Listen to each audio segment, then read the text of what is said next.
Welcome to Living Fully, a podcast dedicated to enhancing your mental well-being. Each episode explores valuable insights and practical strategies to help you lead a more fulfilling life. I'm your host, Catherine Hertig. It's no secret that the college and university years can be a challenge. Balancing classes, studying, part-time jobs, maintaining friendships, and finding time for healthy habits like eating well and exercising can be overwhelming. The stress and pressure of these responsibilities can impact your mental health if not managed carefully.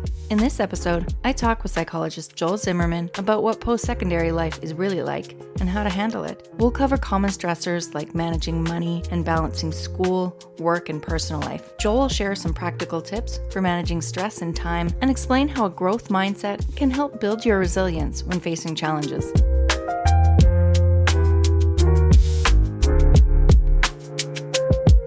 So today I am here with Joel Zimmerman, and we are going to get into the stress around college and university life, how we can manage that, overcome it, some tips and tricks. Thanks so much for being here with me, Joel. Happy to be here. So it's been a little while since you've been on the podcast. Can you, tell us a bit about yourself and your background? Yeah, so I am a registered psychologist in the province of Alberta. I've been at the Calgary Counseling Center since 2018. Me too. Yeah, isn't that funny? I do remember that we kind of showed up at the same time. But I think for the purposes of this one, this podcast, I went to Mount Royal University for my undergrad. I did my undergrad in psychology. It took me about 6 years. Yeah. And then I did my master's at the University of Lethbridge. And so I have some experience in the university world. Yeah, you're well versed for sure. I mean, I've definitely spent some time in university and kind of growing up in my 20s and experiencing that. So awesome. Yeah. So Joel, what, in your opinion, what are some of the most common sources of stress for university and college students? Yeah, well, I think a lot of them kind of come as no-brainers. In the sense that, there are the main transitionary time in life.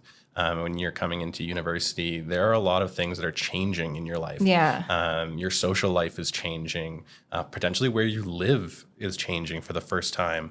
And you're starting to get into a world where there is a little bit more expectation that you have some independence. Right. And that independence doesn't necessarily come naturally to some people. And the people who we become independent from, like our families, that also doesn't really come natural to them. You've spent the last 18 years potentially living in someone's house, and now you're expected to go out and do something a little bit on your own, maybe for the first time.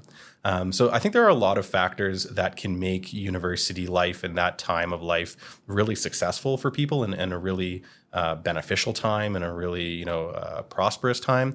But some of the same factors can also, it can kind of make it or break it. Again, you can have a supportive family who is, really behind you. But you can also have a family that is just as supportive, but they have high expectations of you. Yeah, of course. And so again, like the expectations on you is like a great example of just a general stressor, like how you handle expectations and what expectations are on you, how you kind of manage the demands of change, knowing that you were in a high school maybe, or you were in a smaller school setting, and now you're kind of on your own to decide how you do things. You're now responsible potentially for maybe looking after yourself a little bit more, getting yourself places, feeding yourself, clothing yourself, looking after your basics, and learning at a really high level, doing what you're doing in school in a university setting, or a college setting, or a trade school, right? You're operating at a higher level. And you might also be expected to look after yourself. And so how you juggle lots of different things can be a real stressor for some people.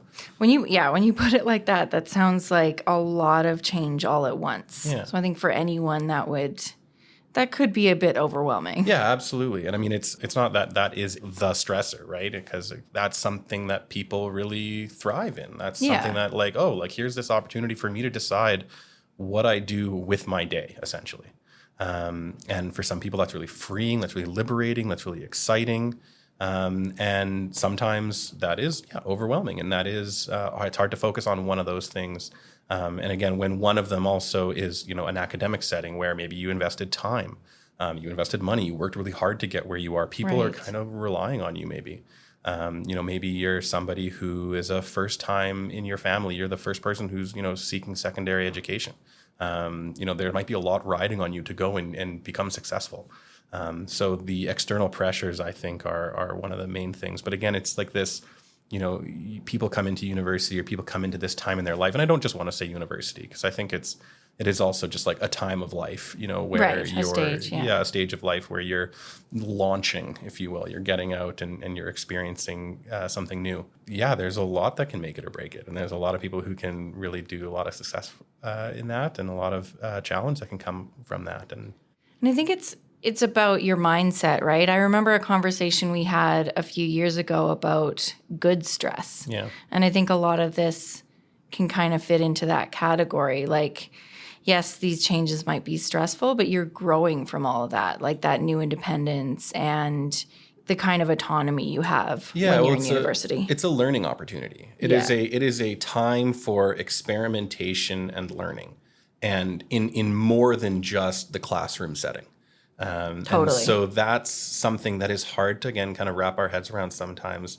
And what I think is a big make or break difference for a lot of people, and I think we'll talk about it as we go on in this conversation, but a growth mindset to say, like, everything that I'm doing here is new, potentially, and is something that I can learn from. And I think that good stress, maybe that we're kind of talking about too, has to do with like a mindset around what is a challenge, what is a failure, how are we defining these things? Because it's really easy to get caught up in this like fear of failure, or I have to be successful, or I have to reach this point, I have to do this thing. That's the thing that can really get in people's way. But it can also be very motivating when we do learn to see some of these challenges, even failures, as learning opportunities. Say, hey, I didn't do this well, and I need to learn how. That term growth mindset, I've kind of heard that, in the mental health world. Can you kind of define that a bit for us? An attitude towards failure, I think. A growth mindset to me has to do with like an attitude towards failure. When you're experiencing and you're trying something and it doesn't go well, a growth mindset is something that allows you to look at that thing and say, okay, that sucked. I screwed up. Maybe we take some responsibility, we take some ownership, or we take stock and look at what we did. And that growth mindset then is that ability to take that and say, okay, what do I need to do differently next time? This was bad. Maybe it really cost me. Maybe it cost me time. Maybe it cost me money. I'm not downplaying. A growth mindset doesn't make a huge error or a real big challenge nothing. Yeah, it doesn't negate the fact that maybe something, changing university courses, while you're in the program, or deciding that a designation that you were shooting for is not the right fit for you, is potentially a time. You're maybe you've lost some time, maybe you've lost some money, right? There are real challenges, but again, having that growth mindset from something like that is that ability to say, okay, and how do I kind of translate that into my process going forward? How do I translate that into growth? And so, I think growth mindset, I think we'll talk about it in a number of different ways. I think it'll probably permeate this entire conversation. Yeah, totally. So heading off to university, it's definitely not a cheap thing. Yeah. And that financial strain of being a student can be a bit overwhelming. What advice do you have for students who are kind of struggling with that stress? Yeah. Well, again, here's a great example too, is that like this is a learning ground, and financial strain is not something unique to university students. No, at that time totally. in life, right? Especially now. Yeah. Especially now, right? Everyone in your early adult years and on has to have some recognition that, how you manage your finances and money, and how you make money and how you spend money and how you manage yourself with that money matters. So again, here's that growth mindset to say, we could look at this question again as like, what are the financial strains of this? Another way to say it is like, for somebody in this time of life, what are the things they need to learn right now? While they're still relatively low to the ground, maybe like as if to say, you could fall, you could stumble. Every university student or every person is different. Maybe you do have children. Maybe you do have partners, housing. There are things that, again, could really fall. But I get what you're saying. Like, an average, 19, 20-year-old not paying for a mortgage, doesn't have children. Yeah. The average person, right, doesn't have that many responsibilities in that way, but financially they might need to be taking more autonomy or more responsibility for their finances. And now's a good time to figure it out. I know what you mean, though. Sometimes, like, you have to make mistakes to learn not to make them again. I qualify this as a time of experimentation and learning. all the clients that I work with. And again, it's very often working with young people and their families and how to navigate this, because again, there's expectations. Our families there is to help us learn how to do these things. And they tell us, you have to learn how to budget. You have to learn how to manage your money. You have to learn how to make money. You have to get a job. You have to do these things. And yeah, those are great messages, but a lot of it is a bit of the school of hard knocks. Like, you have to kind of figure it out. You have to be trial and error. You have to be able to go out and do it. It's fantastic. And, I was really grateful in my experience that I had, great support, financial support to do what I needed to do. And that's not always the case for other people. But I think what is important, again, is understanding that there are options. When we are just talking about, getting in and doing the time in university life that is necessary, like you do need money to make it work in a lot of ways. And, financial aid options, using your school's government grants, scholarships, these are tools that we can use. And I think one of the big stressors is, again, maybe that there's a stigma against using things like financial aid and other services and scholarships and stuff. Again, maybe there's a merit, maybe there's something that you have to achieve to get it, but they are ways that maybe take some of that burden off, allow you to have a little bit more flexibility. But I mean, I think I'd be remiss if we didn't just say, make sure that you do have that, prioritization of your wants over your needs, and you are thinking about, budgeting. And that's not something that I didn't figure out budgeting until I was, out of university. Really, actually, COVID was actually a time when I really started to figure out my financial literacy, educating myself. And so again, I think I come back to the idea that this is a time of education. This is a time for learning. If you don't know these things, being able to recognize really realistically, what am I good at? What am I bad at? Is this something that I'm not familiar with? Are there, questions that I don't know the answer to? What is a tax-free savings account? What is a TFSA? What is an RRSP? If you don't know these things, you're in a growth mindset. If you are able to say, okay, I don't know the answer to this, I'm going to go find out. Yeah. You're learning. You have access to academia, you have access to resources and stuff in a way that, a lot of people actually don't in the academic world. And so you can translate a lot of that to say, okay, I'm learning whatever I'm learning in my graduate studies or my undergrad, or my trade school. What do I need to learn for my financial piece? What do I need to learn to understand money? And you're right. There are so many resources out there. Yeah, absolutely. Yeah. Scholarships and financial aid options, taking advantage of school student discounts, being part of student bodies.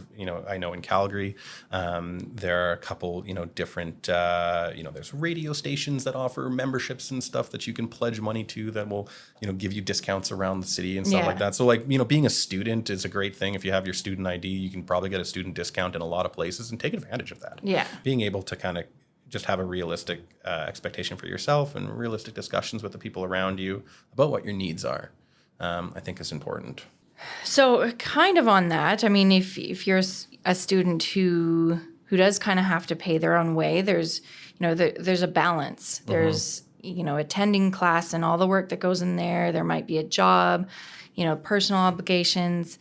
Balancing all that can be challenging. Yeah, what do you think about how students can kind of create a balanced schedule that addresses everything they need to do, but supports their mental health as well? Yeah, so balancing kind of the work-life balance, if you will, is I think what it kind of comes out as a lot is, again, a bit of I'm going to say it's a bit of a misnomer in the sense that, balancing implies this idea that there are scales that you have to balance out. And one thing is on one side, maybe your academic work, and your personal life is on the other. And that's, great when you want to kind of say, okay, how do we balance these things? But on the other hand, it kind of puts them in opposition. It's as if to say, if you have one, you can't have the other. Right. And why I bring that up is because I think there's a lot to say about integration and kind of finding kind of satisfaction and finding that way to do those things that we love.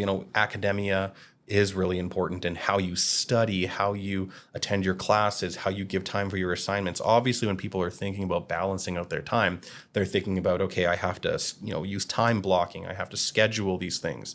And when you do that, again, if you can find time for those other things like self-care and personal time and social life and extracurricular activities, again, it's about like finding like moments in this calendar. And again, I think it sometimes puts them in opposition. It makes you choose. Right. And so something that I really try and help people understand or trying to work for is like kind of an integrative approach. Like if I value my personal time, my relaxation time, even my hobbies, how can I find ways to integrate that into my schedule, like into the work that I'm doing, into my academic process? So take, for example, studying. Like if you're somebody who knows that, social gatherings and like being with people is something that is going to recharge your batteries and give you a lot of satisfaction in what you're doing, but you also have to study. Here's an opportunity to say, okay, how can I essentially do both? How can I get together with my friends? Am I the kind of person who wants to study in a group? And essentially two birds with one stone, right? If you can effectively, get together with, your peers and have study sessions or time where you're actually doing academia, obviously you have to be responsible with that time. Yeah. But all of a sudden now we're not trying to balance, our academic life and our social life, but we're integrating them. And so that's, a kind of a high level thing to kind of think about, a different way to think about balancing. I like that idea because, it's not like, like you said, like we always have the opportunity to block out certain time or hours to each aspect of our lives, thinking of it in that way of weaving them together. Yeah. And not, it's not to downplay the specific strategies or little things. So, making sure that you give yourself buffer time between activities. If you are running from class to class or you are trying to, work or you're trying to, do extracurricular activities, are you giving yourself time to transition, to go between things? Are you prioritizing, your self-care, your eating, your sleeping, getting enough water, getting exercise, getting sun? Are you taking breaks? Or are you just going? So all of these things are not nothing. When we talk about self-care, and I think we'll continue this conversation around self-care too, but like we do have to be able to ask ourselves, like, how do I decide when my self-care is an excuse and I'm just avoiding something, or right. when it's, necessary and like this is part of it. This is, going to kind of help me. So kind of making that discrimination in our heads, being able to say, how do I decide what is, an appropriate use of self-care and time off and breaks? And how do I decide when that's actually me, like avoiding a deadline? Do you have an example of that, of what that might look like, that avoidance? Yeah, like if the reason that, so if you're looking at your schedule and you're trying to decide, okay, I know I need to look after myself. I know I need to go to the gym. Let's say the gym is part of my experience. I go to the gym. I'm not saying it is. But I'm saying that if you're somebody who says, I need to go to the gym twice a week, I need to regularly get some exercise. And you're trying to decide, okay, is this me taking healthy self-care or is this me avoiding a deadline or avoiding something? Being able to ask yourselves, like, why am I doing this right now? Right? Is it in my schedule and I can have the time for it in that way? Or am I saying, I don't want to do this thing. I see that deadline. I'll do it later. I'd rather go do this. Yeah. As opposed to, like kind of saying this is maybe it's set out in my schedule already.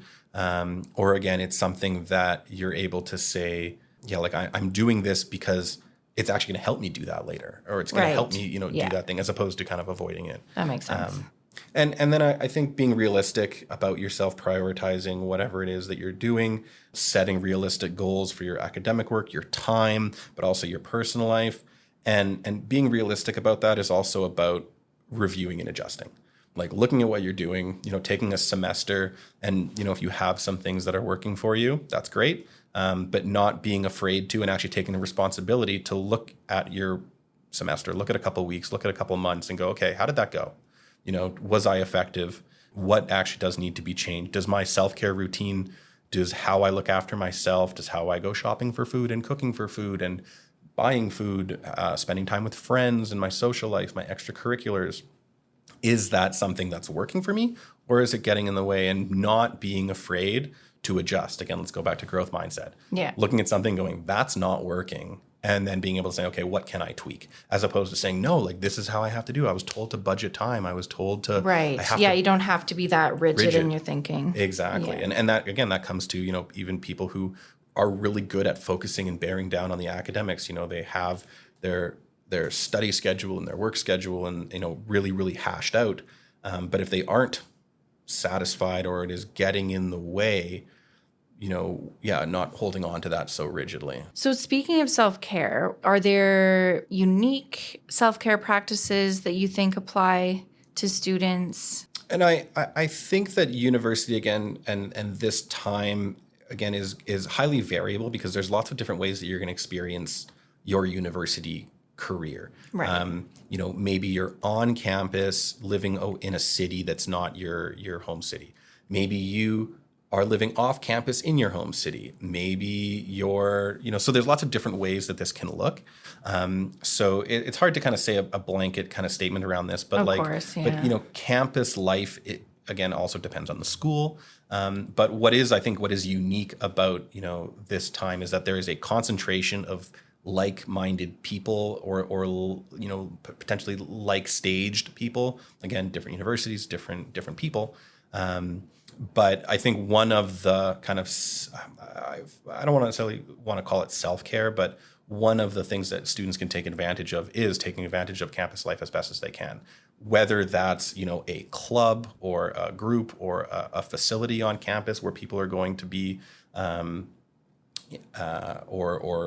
offer support. Just understanding that what's unique to university is that you have access to that and other people don't.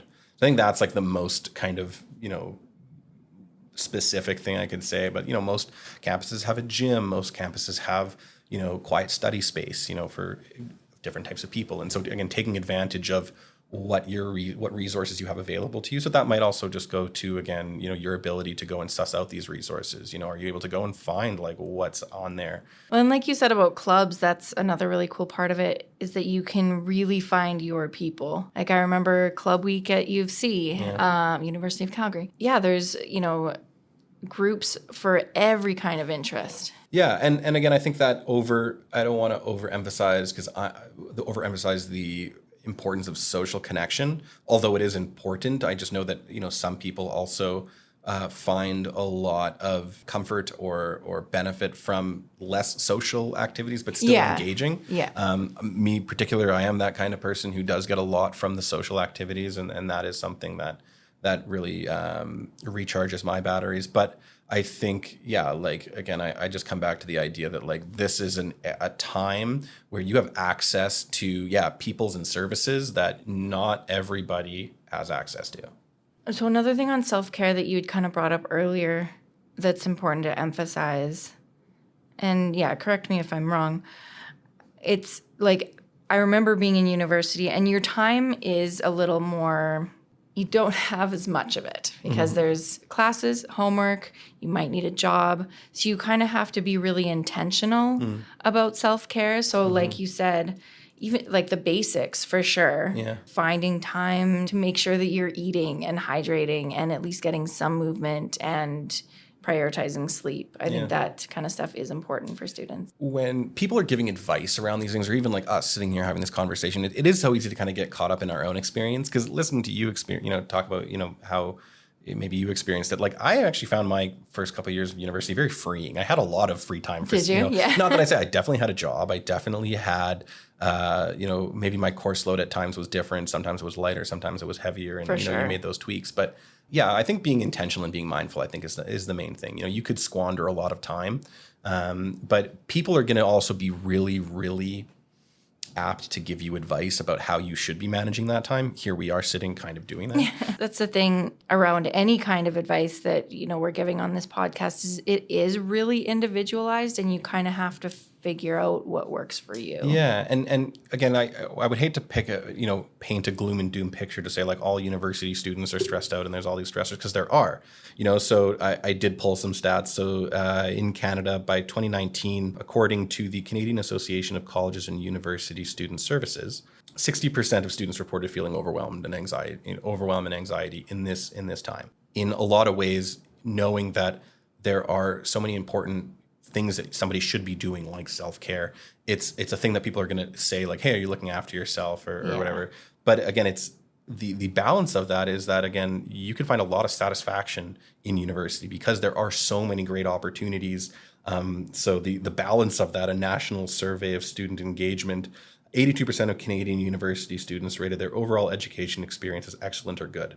That again, this can be a time of engagement, of experiencing this journey of, early adulthood, or again, our academia, as really satisfying. And again, I think it's not necessarily like what you're doing, more about like how you're doing it, right? Like it's going to be it's going to be a journey. What your self-care looks like in your first year of your undergrad is probably going to be very different than your fourth year, fifth year, or, into your more advanced years of schooling, Right. just like you do anything, right? So there's that growth mindset again. Well, how you start doing something doesn't necessarily mean how it's going to go. And as long as you kind of have that idea that this is a journey. From those stats you were saying, a good chunk of students might find their experience overwhelming, but that's not necessarily a bad thing because it gives you that experience of dealing with those feelings, learning from that, learning how to cope, how to manage. And so this is where I come back to, again, thinking about the different experiences that people have, knowing that at this time of their life, this is the time where we experience, where you're going to be challenged, and how you experience those challenges, are these an opportunities to learn and grow? And did you manage it, or were you rescued before you were given an option to fix it yourself? It makes a difference. And so again, I think about families in this time, and a lot of, what are the main stressors that university students are under? It's like pressure from their family to success, to be successful, or to do whatever they need to do. And you need to be able to be challenged, and families, rightfully so, are there to help you learn, but also they have a responsibility to protect you. And as you grow older, your relationship with your family might change, and your relationship with like what their job is to protect you changes. And again, the hardships that some students find in universities, the stressors, are natural. They're kind of a part of the process. Yeah. And families get just as nervous to say, my kid is alone, he's in university, he's living by himself for the first time. I just want to go and I want to help him. I want to do this thing for him. I want to make it. And that's great. That connection is so important to get support. But again, as a family, like, how do you decide how much struggle is healthy? How much challenge is good? When is this something that you say, hey, like, I think you can figure this out on your own. Let me help you, versus let me do it for you and make it easier because you got to focus on something else. Yeah, there's a line. Yeah. That kind of leads me into this idea of resilience. And I knew you were going to say that word. I know, that's another buzzword. Hey, it is. Yeah, what are your thoughts on it? Well, I have thoughts on it. Yeah. It is a buzzword. So resilience is something that is studied, and it is measured, and it is a both a protective factor and an outcome of challenge and of hardship. However, the misnomer is that it's a given. It's something that we take for granted. It's something that is like, if you have resilience, it's going to help you deal with this thing. Okay. Or that if you have challenge, you will become resilient after it. Those, I think, are misnomers. Okay. Right? That's because that sets up the... That's not a guarantee. It's not a guarantee, and it's not a guarantee on both ends. And why I think it's important to say that is because challenge is hard, and measures of success are subjective, right? How you handle it and how you get through something, who really decides whether you handled that well, other than yourself. And so if, again, we struggle and we say, well, I'm not very resilient. If like I didn't successfully navigate this challenge, therefore maybe I'm not resilient, or I don't have resilience. That's an unfortunate setup. And I would hate to put anybody into that place to say, like, if you have to have resilience, you have to have a growth mindset that helps you have resilience, and therefore you can handle challenge. I don't think that's a realistic kind of setup. And I don't think that's, how most people really talk about it. So again, is it building your own definition of it? Well, resilience is a protective factor for hardships, and it is something that, from hardships can be built. So I think, again, we started talking about growth mindset, and I think, again, that's the place where this discussion can go back to, in the sense that, like, embracing challenges, failures, and view them as opportunities for growth, viewing them as saying, okay, even if this is incredibly challenging, and that is so hard to do when you're in the middle of it, Right? Yeah, No one no, for wants, sure. when their world is crumbling and the worst things have happened to you, no one actually wants to be told like this is for the better, right? No. Like that's like the worst thing you can say. Of It course. might be true and you might be able to say it in 5 years.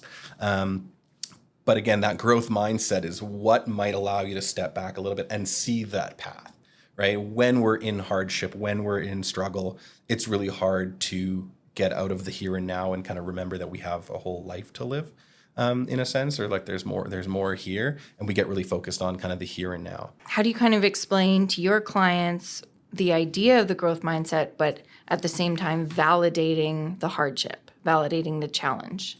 That's a great question, because I think people think it comes from sitting down with somebody and getting good advice about what you should be doing right now or how to change or whatnot. But most counselors, I believe, will agree that somebody who's in the thick of something, at some point in time, they are going to need to learn how to do something different.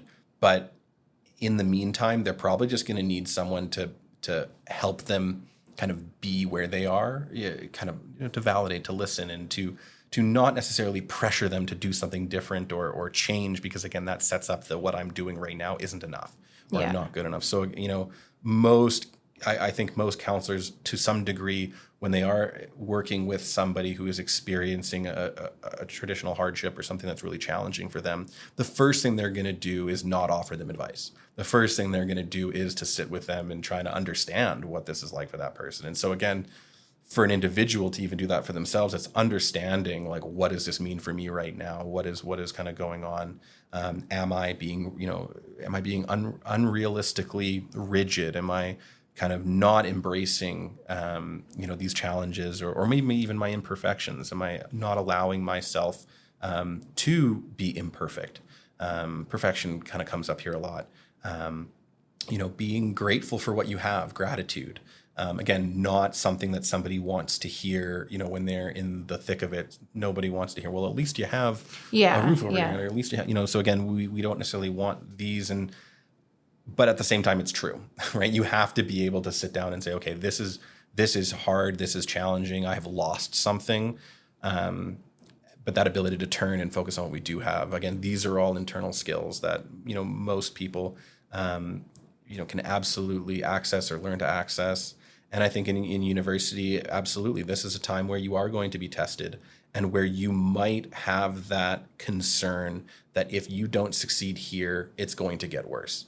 And that comes up in test anxiety. It comes up in that perfectionism. It comes up in the pressures that families sometimes or individuals put on themselves or families put on an individual, and that's, again, that is sometimes how that pressure plays from families or for individuals. People will say, well, if I don't succeed in university, I'm not going to be able to get a job, and then I'm not going to be able to make money, and then I'm not going to be able to live, and what am I supposed to do? Live on? What is that? That's called like catastrophizing, right? That kind of thinking. There's a lot of kind of ways that could be described. Yeah, catastrophizing, predicting the future, Yeah. a cause and effect, like an unrealistic expectation for cause and effect. Like, Yeah. if I fail this course, I'm never going to get a job. I've totally had that experience in not just university, but other things. Yeah. It's like this one thing happens. Yeah. And that means the end of the world. Exactly. Yeah. And I hear it, again, when I work with families, with people in these places, and I say I have families because very often I'm not gonna blame and I'm not gonna shame, but parents will come to me and say, my kid is struggling, they're in school, I want to help. I know he needs structure, he needs to get out of bed, he needs to stop playing video games, he needs to study more, I need to help him do this, because we can experience that again from a very individual perspective, right? Somebody who is just trying to take an exam and they're starting to say, if I don't get a good grade on this exam, and then their mind takes off and fills in all the worst possible scenarios. But again, it's just that realistically kind of slowing ourselves down and saying, okay, maybe this isn't going to go great. Can we embrace that failure? Yeah. Is that really the logical conclusion, that I'm going to end up nowhere because I didn't do well on this one university test or course? So again, that growth, just like, what can I do differently? What can I learn from this? Yeah, absolutely. Yeah. Those are things that are going to help calm some of those thoughts and challenges. You kind of talked about this anxiety that can come up. What are some signs that a student might be struggling more than just with the typical stress? When should they kind of seek out help? You might have heard me use this kind of metaphor before, but this idea that some people see these signs that we're looking at and we panic at them. We think that this is bad, and we kind of label it as such. But honestly, like if you kind of think about the metaphor of like if you have a car and you're driving down the highway and something is wrong with your car's engine and the engine light starts blinking at you, people see that engine light and they think, oh my God, that's a bad thing. But realistically, if you would imagine a scenario where you're driving down the road and something is wrong with your car's engine and the engine light never starts blinking at you, that's a problem in the sense that you don't know that something is wrong. Right. And so having a realistic and I want to say a healthy relationship with these warning signs that we might talk about is the first step. Because when you see some of these things, when you see some of the kind of signs that you're struggling, people are going to do one of two things. They're either going to panic and swerve and cause more problems. Maybe they translate, again, maybe some of their feelings of sadness or hopelessness or worthlessness into not studying. Or what's the point? Why bother? And now they're not studying. And now they are coming into an exam. And now they're more stressed. And now they actually get the poor grade. And it compounds. As opposed to kind of seeing that, engine light, if you will, seeing that warning sign and saying, okay, I'm feeling a certain way, or I'm seeing a certain sign that tells me I might not be functioning very well. What is going on? What is the thing that I need to be doing, or that I am doing that I shouldn't be doing, or something that I am negating doing that actually needs to be addressed? Because the other thing that people will do is they'll ignore it and they'll say, this is fine, push it away and say, la, la, la, like that's not a problem until, again, it compounds. Until it gets up to be a bigger problem. Exactly, right? So anybody that kind of asks about those signs that somebody is struggling, I think the first thing to kind of recognize is like signs of struggle inherently are not bad. They are just the messenger. We don't shoot messengers. We kind of embrace them and say, okay, what are you trying to tell me? Yeah. There might be something wrong. There might be something that you're not doing, like I said, that you need to be doing, or something that you are doing that you probably shouldn't. I've talked to counselors about signs of anxiety, signs of depression, that can be changes in appetite, sleep, yep, absolutely, or mood, isolation. Any one of those things on their own isn't like, well, that means I'm depressed. Exactly, yeah. It should be looked at kind of as a whole and over a period of time. What I often tell people when I have these discussions with people about being really intimately aware of their engine lights, to continue that metaphor, to be really intimately aware of the signs that they're struggling, exactly like you said. One of them on its own, for a duration of time that is short, isn't necessarily an issue. It's being able to assess, okay, kind of the duration, the frequency, and the intensity, I think is a great way to summarize it. Like, how often is this happening? How quickly can I shake it, or is it sticking around? And how intense is it? I think you're allowed to have a little bit of, that moment of like, I should be doing better. Nothing wrong with that. In fact, that's actually sometimes lights a fire under your butt to get you going. Yeah. But if, I should be doing better, sticks around day and night, and it's starting to get in the way of things, and you can't shake it, and you recognize it, and you're trying to get rid of it, and doing things, and it's not enough. Okay, now that's starting to be a sign of like, okay, what's really underneath this? What's going on here? What am I doing that I shouldn't be? What am I not doing that I need to be? So yeah, like we can list exactly like the things you're saying, and anywhere from how you're kind of generally feeling, that loss of interest in things that typically, provided you interest, changes in any of your kind of bodily functions, whether it's eating, sleeping, your bowel movements, changes in how you interact in social settings. Are you somebody who's typically quite social and now you're finding yourself withdrawn? Maybe you're somebody who's usually kind of keeping to yourself and all of a sudden you're taking unnecessary social risks, or doing something that's putting yourself way out there in an unhealthy way, right? It's not necessarily about the thing; it's sometimes about the change from the norm. That is kind of the biggest. That is an indicator again too. I think what you said deserves to be repeated. So it was the duration, frequency, and intensity? Yeah, that's exactly what I'd say, is that like when, again, any inherent sign of challenge or sign that you're struggling by itself may or may not be is inherently bad. It's a messenger that's trying to tell you something. But one of the ways that you can assess from that these are challenging or kind of a sign that something needs to be addressed is their frequency, duration, and intensity. Yeah. I'll throw in here on this idea again of seeking help, and because I think it is important. Stats Canada, 67% of post-secondary students indicate that they were aware of mental health services available on campus. Only 21% of those who felt they needed support actually used support services on campuses. So there is a discrepancy there that I think is important to say, that like there are resources and opportunities for people who are struggling, and it is hard to get to them. It is hard for those people to get to the services that are necessary. And there's 100 different reasons why that's the case. Yeah. But I think, again, a discussion and an understanding of these things from the individual level or from your social group, looking at people and saying, hey, are you doing okay?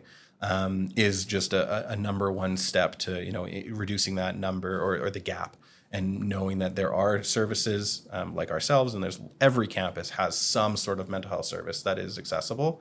And again, going back to that idea that like when you're in a university setting, you have access to services. Taking advantage of what's there. And not a lot of people do. And whether that's stigma, whether that's I don't have time, but it is important to kind of mention, I think. Joel, what are some kind of coping mechanisms that you think students can use during particularly stressful times of the year, like, exam week or project deadlines, that kind of thing? Yeah.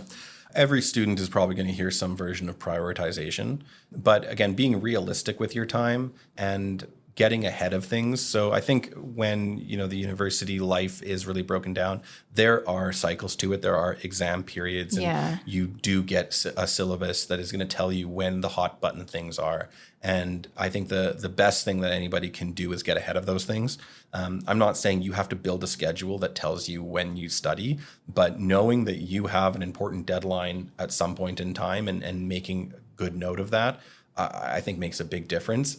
If you're acting on it, if you're chipping away at something. So obviously not waiting to the last minute to do things, obviously is kind of the no-brainer. I make that mistake we so all many do. times. And again, here's that the idea night that, before a paper is due. And here's that exact example, is that never goes away. You're always going to have deadlines. You're always going to have things that are coming down the pipe that you have to do into your adulthood. And so, learning how to chip away at them. Right? Understanding, prioritizing with your time, I think what that really means is looking at a task and saying, can I do this in one sitting? You probably could if you needed to. Yeah. But is this the kind of thing that even if I pulled an all-nighter or worked for 24 hours straight, could I actually do this in one sitting? And if the answer is no, then why are you bothering? Right? And being able to say, okay, this is something that is going to take me 2 or 3 cracks or multiple little chunks. So being realistic of that, is this a task that has a finite end, right? Is this a paper that when it's done, I can walk away from? Yeah. Or is this something that has not a finite defined ending, like studying? Like at some point in time, the test is going to come, but you could keep studying, right? So again, having some realistic measures of, are you going to use time to decide how much you study? Are you going to use content? Are you going to say, okay, I'm going to study this chapter and this chapter and this chapter, or am I going to go by time? Okay, I'm going to study for 25 minutes, then I'm going to take a break, and then I'm going to study for another 25 minutes, and I'm going to take a break. So, and again, like finding what works for you, exactly, 100%. Understanding learning and memory and how our brains work. I mean, I was kind of a poor student in high school. I did not do very well in high school. Me too.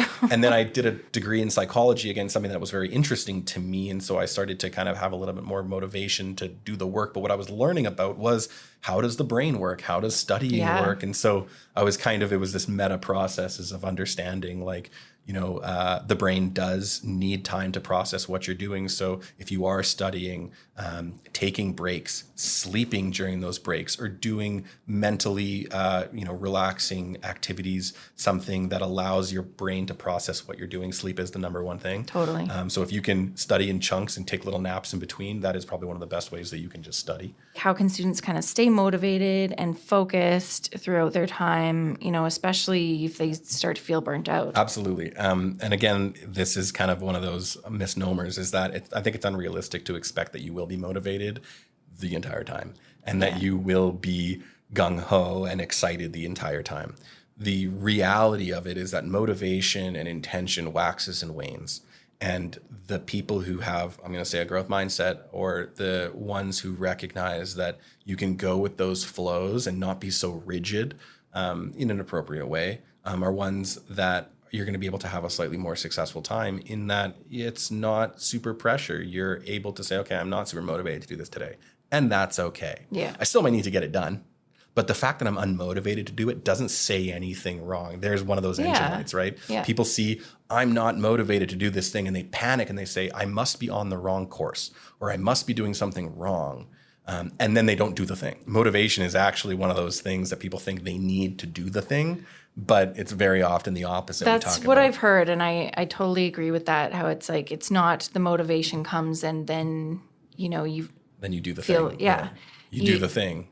Yeah, even when you don't feel like it. Especially when you don't feel like it. Because again, knowing that you're going to feel a different way after you do that thing. Exactly. And frankly, how you feel about the thing doesn't actually matter, is another way to say it. Like, if you're in a course and it's an important course and you have to study for an exam, how you feel about studying for the exam does not actually have anything to do with whether or not you need to study for the exam. Yeah. You need to study for the exam, or you need to do the paper.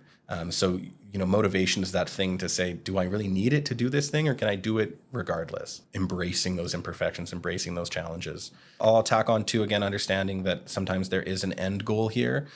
Some university courses or some things that you're going to be doing at this time in your life are very point. There is a point that you're going to get to.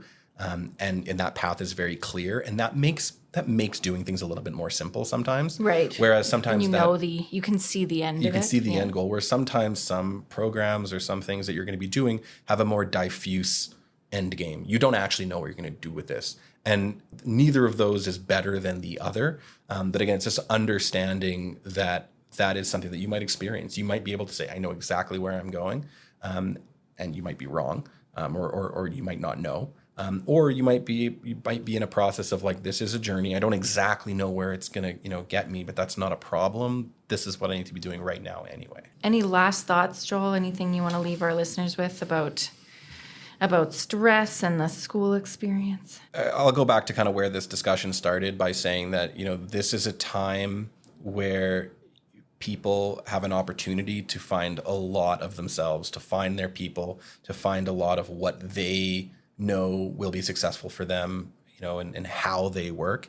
And so allowing this to be a time of learning, and continuing that mindset that like you can be a student forever in a lot of ways. Where you're allowed to learn, experiment, say, I don't know, and then go and find the answer. So the kind of send off that I would give people in this time is saying like, this is the time to be a student. And you can be a student for as long as you want. And I encourage people to forever be a student. Because if you have that mindset of I'm learning, then anything that's in front of you can be seen as an opportunity for you to learn. Thank you so much, Joel. This was fascinating. And I think, we're talking about university and college students, but a lot of this stuff can apply to really anyone. So Absolutely. Thank you for this. Yeah, I was super excited to participate in this, and I am glad that I got to speak on this. This is something really cool. Thanks so much.